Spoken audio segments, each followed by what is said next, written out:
எசாயா 11:9. என் பரிசுத்த பர்வதமெங்கும் தீங்கு செய்வாருமில்லை, கேடு செய்வாருமில்லை. சமுத்திரம் ஜலத்தினால் நிறைந்திருக்கிறது போல் பூமி கர்த்தரை அறிகிற அறிவினால் நிறைந்திருக்கும். கர்த்தர் தமது இரட்சிப்பை பிரஸ்தாபமாக்கி. சங்கீதம் 98:2-3. கர்த்தர் தமது இரட்சிப்பை பிரஸ்தாபமாக்கி தமது நீதியை ஜாதிகளுடைய கண்களுக்கு முன்பாக விளங்க பண்ணினார். அவர் இஸ்ரவேல் குடும்பத்துக்காக தமது கிருபையும் உண்மையும் நினைவு கூர்ந்தார். பூமியின் எல்லைகளெல்லாம் நமது தேவனுடைய இரட்சிப்பை கண்டது. ஆபகுக் 2:14. சமுத்திரம் ஜலத்தினால் நிறைந்திருக்கிறது போல பூமி கர்த்தருடைய மகிமையை அறிகிற அறிவினாலே நிறைந்து.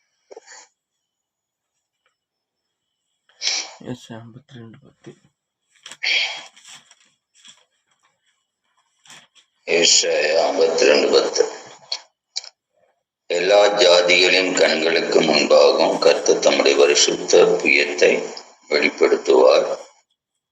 பூமியின் நிலைகளிலே உள்ளவர்கள்லாம் தமது தேவனுடைய ரட்சிப்பை காண்பார்கள். இந்த இடத்துல 11, ஏசாயா 11:9 என்ன பார்க்கிறோம்? என் பரிசுத்த பர்வதம் அங்கும் தீங்கு செய்வாரும் இல்லை, கேடு செய்வாரும் இல்லை. சமுத்திரம் ஜலத்தினால் நிறைந்திருக்கிறது போல பூமி கர்த்தரை அறிகிற அறிவினாலே நிறைந்திருக்கும். அதாவது இந்த பின்னணியை பார்க்கிற நேரத்துல அது எப்படி பூமி கர்த்தரை அறிகிற அறிவினாலே நிறைந்திருக்கும் பார்த்தீங்கன்னா, கடைசி நாட்கள்ல கர்த்தருடைய ஆலயம் ஆகிய பர்வதம், அதாவது ஏசாயா 2:2-4 வரைக்கும் உள்ள வசனங்கள், கடைசி நாட்களில் கர்த்தருடைய ஆலயம் ஆகிய பர்வதம் பர்வதங்களின் கொடுமுடிகளில் ஸ்தாபிக்கப்பட்டு மலைகளுக்கு மேலாய் உயர்த்தப்படும். எல்லா ஜாதிகளும் அதற்கு ஓடி வருவார்கள். திரளான ஜனங்கள் புறப்பட்டு வந்து நாம் கர்த்தரின் பார்வைக்கும் யாக்கோபின் தேவனுடைய ஆலயத்துக்கும் போவோம் பாருங்கள். அவர் தமது வழியை நமக்கு போதிப்பார். நாம் அவர் பாதைகளில் நடப்போம் என்பார்கள். ஏனெனில் சியோனிலிருந்து வேதமும் எருசலேம் என்று கர்த்தரின் வசனமும் வெளிப்படும். அவர் ஜாதிகளுக்குள் நியாயம் தீர்த்து திரளான ஜனங்களை கடிந்து கொள்வார். அப்பொழுது அவர்கள் தங்கள் பட்டயங்களை மண்வெட்டிகளாகவும் தங்கள் ஈட்டிகளை அறிவாள்களாகவும் அடிப்பார்கள். ஜாதிக்கு விரோதமாய் ஜாதி பட்டம் எடுப்பதில்லை. இனி அவர்கள் யுத்தத்தை கற்பதும் இல்லை. ஏற்கனவே ஊழியக்காரன், அதாவது நல்ல ஒரு விசுவாசி எப்படி இருக்கணும் அப்படின்னு பார்த்தோம். மல்கியா 2:6 நம்ம தெளிவா படிக்கதான் செய்தோம். அவங்கள்ட்ட வேதம் இருக்கும்னு பார்த்தோம். அவங்கள்ட்ட வசனம் இருக்கிறதுனால அவங்க என்ன செய்வதில்லைன்னு பார்த்தோன்னதுக்கு ஜீவனும் சமாதானம் இருந்து அவனுடைய நாமத்துக்கு பக்தி இருப்பான். சத்திய வேதம் அவன் வாயில் இருக்கும். அவனுடைய உதடுகளில் அநியாயம் காணப்படுவதில்லை. அவர்கள் உதடுகளிலே அநியாயம் காணப்படுவதில்லை. ஏற்கனவே படிச்சுட்டே தான் இருக்கும். அவ வேதம் இருக்கிற இடத்துல அநியாயமோ அட்டுழியமோ இருக்காது. கடைசி காலத்துலதான் இது நடக்கும். கடைசி காலத்துல இன்னைக்கு நம்ம எவ்வளவுதான் வேதத்தை படிச்சாலும் கடைசி காலம் தான். நம்ம வாழ்கிற ஒரு கடைசி காலத்துலதான் இருக்கிறோம். அப்ப என்னை ஆலயத்துக்கு ஆட்களும் இல்லை. ஆனா அதே நேரத்துல ஆலயத்தை தேடி ஓடும் ஒரு காலம் வரும். அது இந்த காலம் இல்லை, அது 1000 ஆண்டு ஆட்சியின் காலம் தான். இது ஒருவேளை இங்க சொல்லப்பட்ட காலம் 1000 ஆண்டு ஆட்சியின் காலம். எந்த காலத்துல அப்படின்னு நினைச்சிட்டு எந்த காலத்துல அப்படி நடக்கும்னு நினைச்சிட்டு நம்ம ஜெபம் பண்ணிட்டோம் அர்த்தம் இல்லை. இது 1000 ஆண்டு ஆட்சியின் காலத்துலதான் என்ன செய்யணும், இந்த அனுபவங்கள் இருக்கும். சரி, அது காலத்தை விடுவோம். நமக்கு இதுல முக்கியமா படிக்க வேண்டிய காரியம், அதாவது தேவனை அறிகிற அறிவுல ஒருத்தன் நிறையாதது வரைக்கும் இன்னைக்கு இருக்கிறதான போராட்டம், இன்னைக்கு இருக்கிறதான பொறாமை, பிரச்சனை, இன்னைக்கு இருக்கிற பாவ சூழ்நிலை மாறவே மாறாது. இன்னைக்கு நம்ம நினைச்சிரோம், நம்ம அநேக நேரங்களில் தேவனை அறிகிற அறிவு மற்றவனுக்கு உருவாகணும்ல நம்முடைய பெருமை மற்றும் அறியணும்னு தான் என்ன எல்லா ஊழியமும். நம்ம தேவனை ஒருத்தன் அறியணும், இல்லை தேவனை அறிந்து இந்த உலகம் இருக்கணும் அப்படின்னு உள்ள ஒரு எண்ணம் எந்த உலகத்தை விடுங்க, நம்ம சுற்றில இருக்கிறவங்க கர்த்தரை அறிகிறவர்களா இருக்கணும் அப்படின்னு உள்ள ஒரு எண்ணம் நம்ம யாருக்கிட்டையுமே இல்லை. நான் எல்லாத்துலயும் ரொம்ப நல்ல ஏதோ ஆண்டவருக்கு அடுத்த வீட்டில் உள்ள மனுஷன் என்னை பார்த்துக்குங்க அப்படின்னு காட்டுறதுல என்னத்த உலகம் இருக்கே தவிர அந்த யதார்த்தமான அந்த தேவனுடைய அந்த தேவன் என்ன விரும்புகிறார். இன்னைக்கு இன்னொரு காரியத்தை சொல்றேன். இந்த ஜெபம் பண்ற பாருங்க, எப்ப பார்த்தாலும் இப்ப குடிகாரன் இருக்கான், நம்ம கூட்டத்துல அநியாயக்காரன் இருக்கான். நமக்கு சில நேரங்களில் ஜபிக்கவும் தெரியவதில்லை.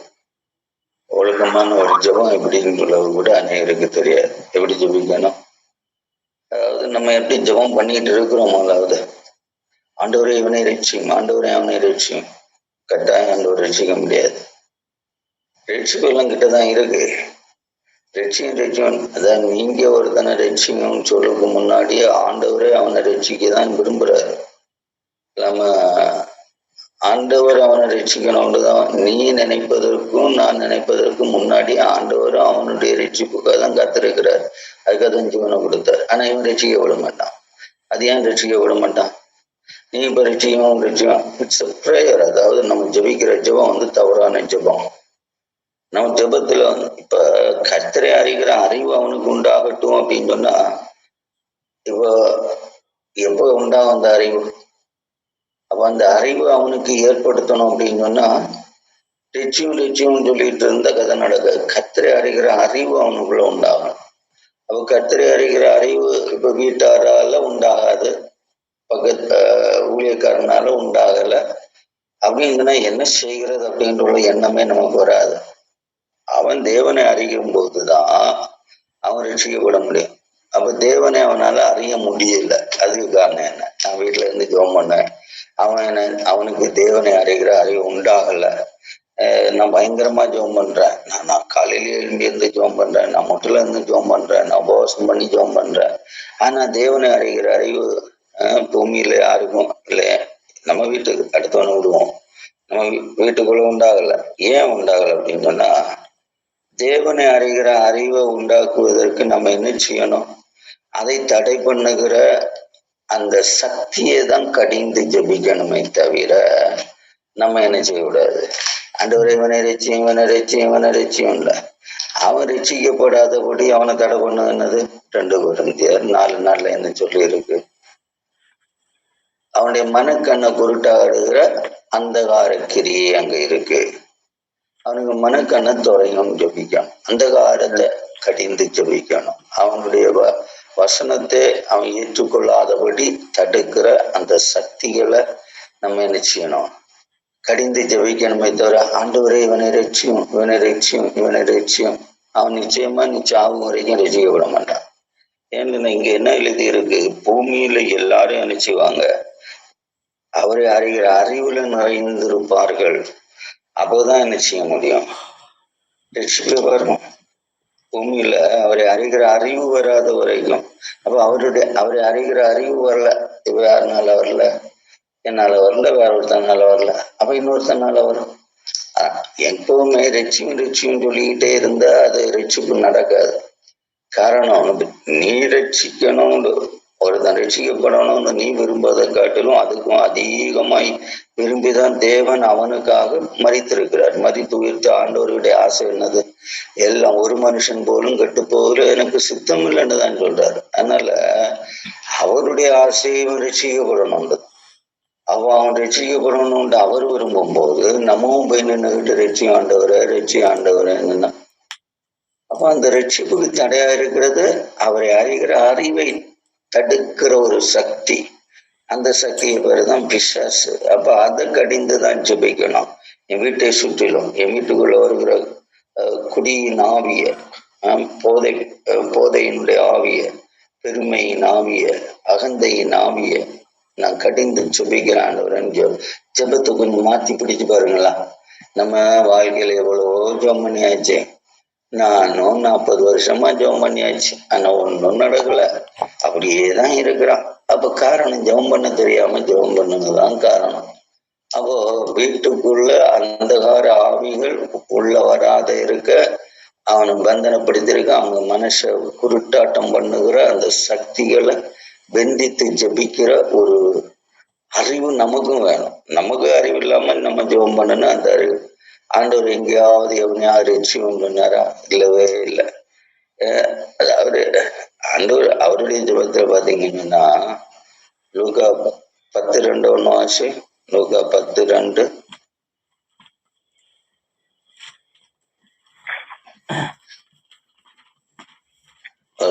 இல்லையோ?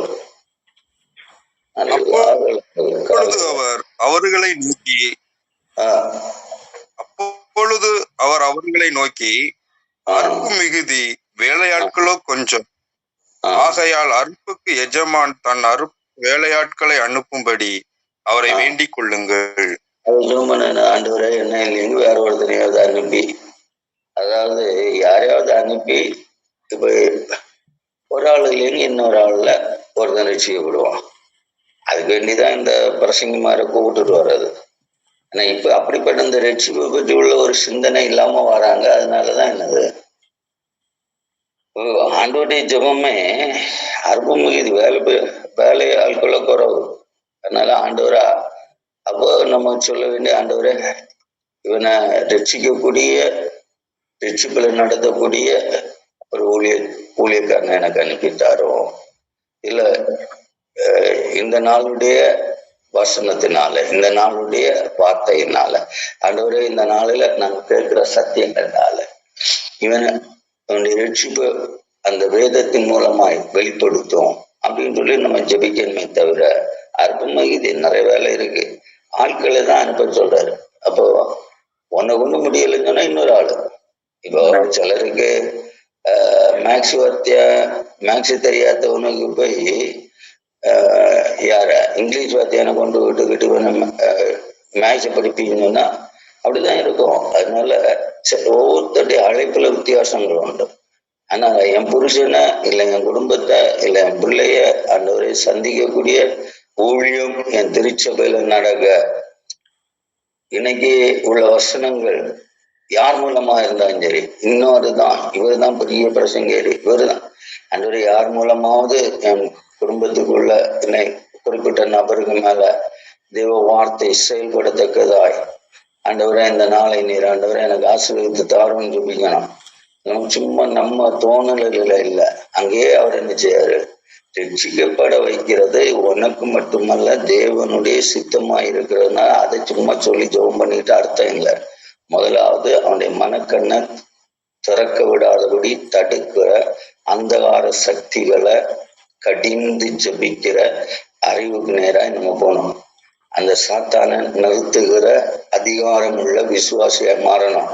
பிசாசுகளின் மேல தேவன் எனக்கு அதிகாரம் தந்திருக்கிறதுனால இந்த பிசாசு இந்த நபரை ஆளுகை செய்கிற அதனுடைய ஆளுகையின் கட்டில இருந்து ஆண்டவரை என்னை விடுவித்து தாரும், இந்த நபரை எனக்கு விடுவித்து தாரும் அப்படின்னு சொல்லிட்டு பிசாசின் கட்டில இருந்து நபரை விடுவிக்கணும். ஒண்ணு. ரெண்டாவது என்ன செய்யணும், ஆண்டவரை அந்த ஆளுக்கு உண்மை அறிகிற அறிவு உண்டாக்கத்தக்க ஆண்டவரை இந்த நாளுடைய வேத போதனை என் சபைக்குள்ள அமையணும். அப்ப ஜெபம் கொஞ்சம் மாத்தி பிடிக்குமா? நம்முடைய இலைகாலையில இருந்து ஆண்டவரே ஆண்டவரே ஆண்டவரே ஆண்டவரே ரட்சி ஆண்டவரே ரட்சி ஆண்டவரே ரட்சி அது ரட்சிக்க போறது இல்லை. அப்ப ஜெபத்தை கொஞ்சம் மாத்தி பிடிங்க.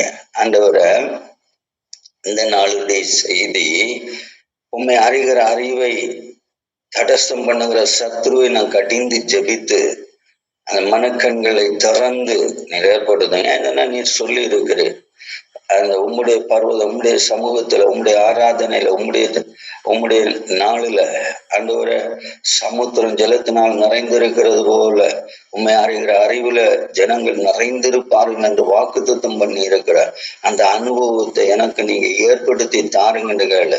அதுபோல நம்ம வாசித்ததான் என்னது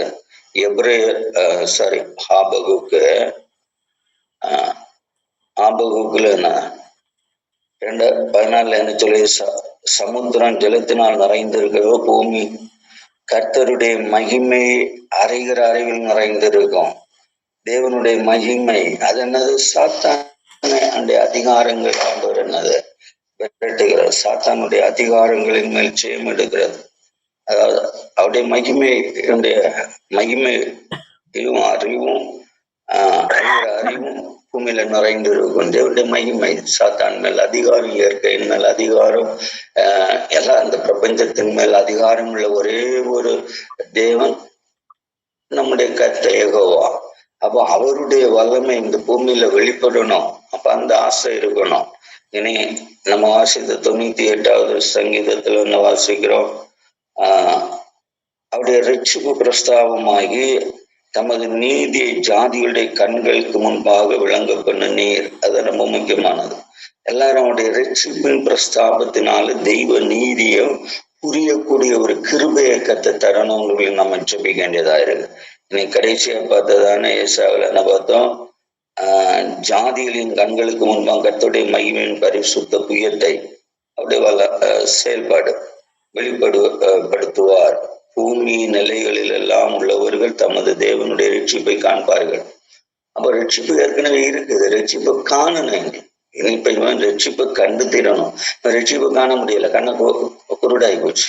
அப்ப இதெல்லாம் தான் மையப்படுத்தி தான் இப்ப சொன்னேன். அப்போ ரட்சிப்பை காணக்கூடிய ஆண்டவரை, ரட்சிப்பை வெளிப்படுத்தக்கூடிய, ரட்சிப்பை காட்டுகிற அந்த சூழ்நிலை ஆராதனைகள் எங்களுக்கு உண்டாகணும். ஒவ்வொரு ஆராதனையிலும் உடைய ரட்சிப்பு வெளிப்படணும். ஒவ்வொரு ஆராதனையிலும் உண்மை அறிகிற அறிவு உடைய மகிமை வெளிப்படணும். ஆண்டவர் ஆராதனை ஆசீர்வாதி ஆண்டவர் எல்லாம் அந்த ஆசீர்வாதம் சொல்லுவோமே தவிர அங்க ஆசீர்வாதம் எல்லாத்தான் எதை அவர் செய்து வச்சிருக்கிறாரோ அதே செய்யணும்னு அதை எடுத்துட்டு போறாங்க தெரியாம உட்கார்ந்துக்கிட்டு அதை செய்யும் நமக்கு இது இல்லை அப்படின்னு நினைச்சிட்டு நம்ம நடந்துட்டு இருக்கிறோம். அப்படி நடக்கக்கூடாது. அது எல்லாமே இப்ப ரட்சிப்பு ஏற்கனவே அங்கதான் இருக்கு. அவர் ரட்சித்துட்டு விட்டார். எப்ப சிலுவையில் அவர் மரித்தார் உயிர்த்தாரோ அப்ப ரட்சிப்பு வேலை தீர்ந்தார். அதனால அவர்கிட்ட போய் ரட்சியம் சொல்லிட்டு இருக்க வேண்டிய அவசியம் இல்லை. எப்போ தன்னுடைய புத்திரனை கொண்டு இயேசுவின் மூலமாய் மரணத்தின் மேல உயிர்த்தெழுதலை வெளிப்படுத்தினாரோ அப்பவுமே ரட்சிப்பின் வேலையை தேவன் முடித்து விட்டார். அப்ப இப்ப நம்ம தான் அதை போய் எடுக்கணும். அதுதான் செய்ய வேண்டியது. அதுக்கு போய் ஆண்டவரே ரட்சியம் ஆண்டவர் ரட்சிப்பார். தேவன் ரட்சிக்கதான் ஆயுதம். தன்னுடைய புத்திரனை அனுப்புனார். அப்ப செய்ய வேண்டிய காரியம் அதை தடை பண்ணுகிற சாத்தானுடைய சக்திய ஆண்டவரே என்னை விட்டு எனக்கு அந்த சாத்தானை எதிர்க்கிற அதிகாரம் உள்ள ஒரு விசுவாசியார். காலையில் ஜெபம் பண்ணா போதாது. நான் சாத்தான் மேல ஜெயம் எடுக்கிற நபராய் ஆண்டவரே சாத்தானுடைய அந்தகார கிரியைகளை நான் தகர்க்கிற நபராய் என்னை மாற்றியிடும். அடுத்தது அவனுடைய மனக்கண்களை திறந்து அந்த அறிவை உம்முடைய மகிமையை உம்முடைய ரட்சிப்பை அறிகிற அறிவை எந்த நபரும் அந்த நபர் குடிகாரன் துஷ்டன் என் சபையில என்ன குறிப்பிட்ட நபர் அந்த அறிகிற அறிவை ஏற்படுத்துகிற செய்திகளை அனுப்பி தாரும், தூதங்களுக்கு தாரும். நம்ம சும்மா ரட்சி ஆண்டவரே இந்த பிரசங்கத்துல ரட்சி ஆண்டவரே அவர் ரட்சிக்கதான் இருக்கா. இங்க என்ன செய்யணுமோ அதை செய்யும்படி நம்ம ஜெபிக்கணும். அந்த ஜபத்தை நம்ம சும்மா அந்த எப்ப பார்த்தாலும் ரட்சிப்பும் ஆசீர்வாதம் எப்பவுமே அவர் வச்சுட்டார். எப்போ ஒரு தான் ஆண்டவருக்குள்ள வர்றோ அப்பவும் நான் ஆசீர்வாதம். அவன் தரித்திரம் நான் இருக்கவே முடியாது. தேவனுக்குள்ள வந்த பிறகு உனக்கு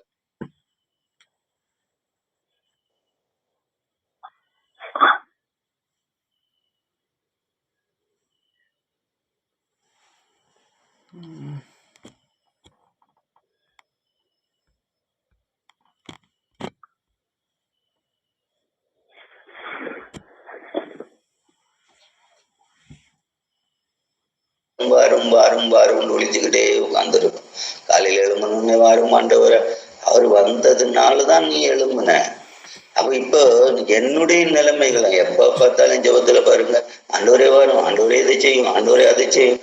ஆண்டவரே நான் என்ன செய்யணும்னு தியானிக்கிற அந்த தியான சிந்தையே நம்மகிட்ட கிடையாது. வாரும் அவர் என்ன வராமல இருக்கிறாரு. அவர் வந்ததுனால தான் எழும்பி இருக்கிற, வந்ததுனால ஜெபிக்கிற, வந்ததுனாலதான் கேட்கிற, அவர் ஒன்னு உயிரோட வச்சிருக்காருன்னு அவர் கூட இருக்கிறதுனாலதான் நம்ம உயிரோட இருந்துகிட்டு இருக்கிறோம். அந்த அறிவு இல்லாம அப்ப எனக்குள்ள அதாவது ஒன்னு நீ எந்த இடத்துல எல்லாம் தடைப்பட்டு இருக்கிற, உன்னுடைய கிரியைகளை எங்கெல்லாம் தடுக்குது, இதெல்லாம் உனக்கு என்னது. இப்ப அன்பா இருக்கணும்னு சொன்னா நமக்கு அன்பா நமக்கு பெருமை தான் இருக்கும். அதுல என்னது பரிசுத்தமா இருக்கணும்னு சொன்னா எண்ணங்கள் எல்லாம் அசுத்தமா தான் இருக்கும். அதை போய் ஆண்டவரு பரிசுத்தப்படுத்தும் நான் எப்படி இருக்கேன்னு உள்ளதை தெரிஞ்சுக்கிட்டு என்னுடைய நிலைமையில மாற்றத்தை உருவாக்கும் பலன் தாரும் ஜபிக்கணும். அவன் எப்படி இருக்கான்னு தெரிஞ்சுக்கிட்டு அவனை சந்திப்பதற்கு என்ன வேணும், ஆட்கள் அதாவது வேலை ஆட்களை அனுப்புவோம் அப்படின்னு சொல்றது. வேலையாளன் இப்ப கூடுதல் தான். அப்போ அந்த அறிவை தருகிற பிரசன்னத்தை அங்க உருவாக்கும், அறிவை உருவாக்கும். அதை இணைப்ப வேலையாள் குறவும் சொல்ல முடியாது. அடிக்க முடிக்கும். அது எல்லாரும் பைபிள் எடுத்துட்டு நடக்கும். ஏன்னா வயிற்று உழைப்புக்கு வேண்டி எல்லாரும் பைபிள் எடுத்துக்கிட்டு பின்ன அதுல ஒரு கூட்டம் அதுலயும் பெரிய விசேஷமானவன் கோடிக்கணக்கில் சம்பாதிச்சுக்கிட்டு அவனும் ரொம்ப கிளியரா உட்காந்துரு. அதனால இப்ப ஆளை அனுப்பவங்க கூட இந்த காலத்துல நான் ஜெபம் பண்ண சொல்ல மாட்டேன். அதனால ஒவ்வொரு ஆராதனைகளும் உண்மை அறிகிற அறிவை ஆண்டவரை கண்டடையக்கூடிய இருதயங்களை நீ திறக்கும்படியாய் எங்களுடைய சபையில ஜனங்களுடைய இருதயத்தை திறந்தருளும். அதை ஏற்றுக்கொள்ளக்கூடிய அந்த ஒரு சூழ்நிலை உருவாக்கும். அதை தடை பண்ணுகிற சாத்தானை எங்கள் ஆலயத்துல இருந்து, ஆராதனையிலிருந்து, வீட்டுல இருந்து, என் குடும்பத்துல இருந்து நீக்கித்தாரும். சாத்தான தாருன்றில்ல, அதை நீ கடிந்து கொள்ளணும். உனக்குதான் அதிகாரம் தந்திருக்கிறாரு. ஆண்டவரை தாரும் கேட்க கூடாது. ஏன் வானத்தின் பூமியின் மேலும் எனக்கு சகல அதிகாரம், அந்த அதிகாரத்தோட உங்களை அனுப்புகிறேன்னு நான் சொல்லியிருக்காரே தவிர பொண்ணு அதிகாரம் கெட்டவன அதிகாரம். அப்ப பிசாசை எதிர்த்து நிலங்கன்னா சாத்தானுடைய தந்திரங்களை எதிர்த்து ஜெபிக்கிற அறிவு, தெளிவு, புத்தி நமக்கு உருவாகும். அப்பதான் தேவனை அறிகிற அறிவு இந்த பூமியில நிறையும். அந்த தேவனை அறிகிற அறிவு நிறையும் போது அடையாளம் என்னது, ஒருத்தன் இன்னொரு அவன் மண்வெட்டி எல்லாம் ஒடிச்சு ஈட்டியையும் பாக்கி எல்லாத்தையும் மண்வெட்டியாகவும் ஈட்டிய அறிவாளாகவும் மாத்திக்கிட்டு எல்லாம் அவனவன் வேலையை செய்து ஜீவிக்கணும்ங்கள புத்தி வரும். இது சபையில இருந்துட்டு அவன் என்ன இந்த நந்தச்சாரியை உடுத்துட்டு வந்தா, இவன் என்ன இந்த கார்ல வந்தான், இவன் என்ன இந்த தீங்கு நினைக்கிற சூழ்நிலை ஆராதனைக்குள்ள பெருமை, அகந்த, அவன் என்ன வாத்தியம், இவன் என்ன பிரசிடண்ட். நீ ஆராதிக்க ஆராதிச்சுட்டு தான் போக. நீ ஆசீர்வாதத்துக்கு வந்தியா, சாபத்துக்கு வந்தியா? நீ சாபத்தை தான் வாங்கிட்டு போக. அதாவது முதலாவது உனக்கு அறிவு வேணும். தேவனை அறிவதற்கு அங்க வந்திருக்கிற உனக்கு அங்க என்னத்துக்கு பெருமையின் வேலை நடக்குது? அதனால நம்ம வாழ்க்கையில என்ன சம்பவிச்சு போச்சுங்கன்னா ஜெபிக்க தெரியாம போச்சு, அவ்வளவுதான். அப்ப தேவனை அறிகிற அறிவு வந்தா மட்டும்தான் ஜெபம் ஒழுங்கா இருக்கும். நம்ம எத்தனை 4.5 வருஷம் முடிய போகுது, ஆனா ஒரு பிரச்சனை பிரயோஜனமும் இல்லை. அது காரணம் நம்ம பிரேயர்ல அறிவில்லாத ஜெபங்கள். ஜெபம் பாவமா மாறும். ஜெபம் பாவமா தான் மாறிட்டு இருக்குது. காரணம் என்ன, அறிவில்லாம எதையாவது புலம்புனா அது பாவத்துல உண்டுவிடும். தேவனுடைய கோபத்தை நமக்கு உருவாக்கி நம்ம தெளிவா செபிக்கப்படுவீங்க. தேவன் நிச்சயமாய் தேசத்துல மாற்றங்களை உண்டாக்க உங்களை என்னை அவருடைய கையின் கருவியா எடுக்க ஆண்டவரை அவ வேலை, அதாவது அறுப்பு மிகுதி வேலையாட்கள் குறைவு என்று சொன்னீங்க. ஆண்டவரை அந்த வேலைக்காரியாய் என்னை ஆண்டவரை தெரிந்து கொள்ளும் அப்படின்னு சொல்லி நம்ம ஆண்டோடைய கடத்துல ஒப்பு கொடுக்கும். கற்றதாமே இந்த நாளுடைய வேத தியானத்தின் மூலமாய் நம்முடைய இருதயங்களை தெளிவுபடுத்தி நம்முடைய அறிவை பூரணப்படுத்தி அவருடைய ஊழியத்துல நமக்கு கிருபை செய்யும்படியா அவனுடைய பாதத்துல நம்மை சமர்ப்பிப்போம்.